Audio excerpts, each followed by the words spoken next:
thank you for joining me at the Financial Spotlight. I'm Chantrell, here to give you financial tips and tricks. Today, I want to give you an update on what's going on with the stimulus and a few other things. So you may have heard that the Department of Treasury is sending out debit cards with stimulus payments on it. A lot of people have already received their direct deposit, and some people have received their checks.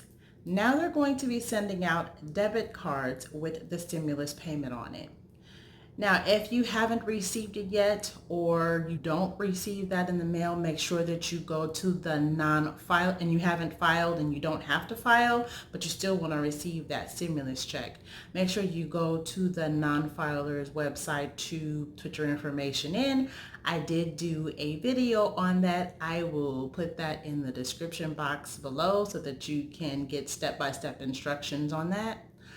And also, if the IRS does not have your current mailing address, if it's not up to date, I will also put a link for you in the description box of the form that you need to fill out to send to the IRS to update your address.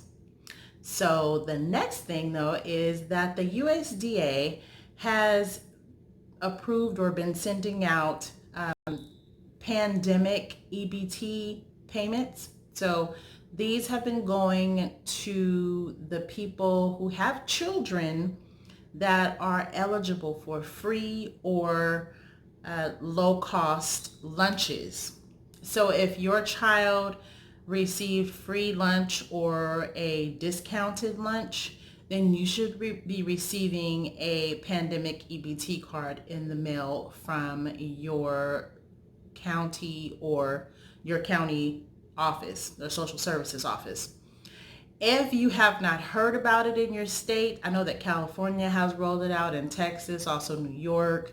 I'm not familiar with the other states, and I haven't been able to look into that any further. But if your state is not on the list that I just said, make sure that you contact your local social services department to see if they're also doing or sending out the pandemic EBT cards. This should give roughly around $300 or so per child to the people that, like I said, the children that had free lunch or discounted lunch for the school year. So look into that. And then my final message is about if you have information that you need to find out about your stimulus check, maybe you have questions. Maybe you want to know why it is so low, or you didn't receive it yet, or you didn't get maybe if you have a child and you didn't get the $500 for your child. Any questions that you might have, a number that has been circulating that was in a letter from the IRS that stated that if you have any questions about your stimulus check, you should call. The number is 1-800-919-9835. Now I'm going to put that right here so you'll see it. And I'll put it in the description box so that you will have that phone number on hand. So I hope this information helped you. Go ahead and share with your friends and family. If it did, like my video and also subscribe here to the Financial Spotlight so that you can get more tips and tricks every week here on YouTube at the Financial Spotlight. Thank you for joining me.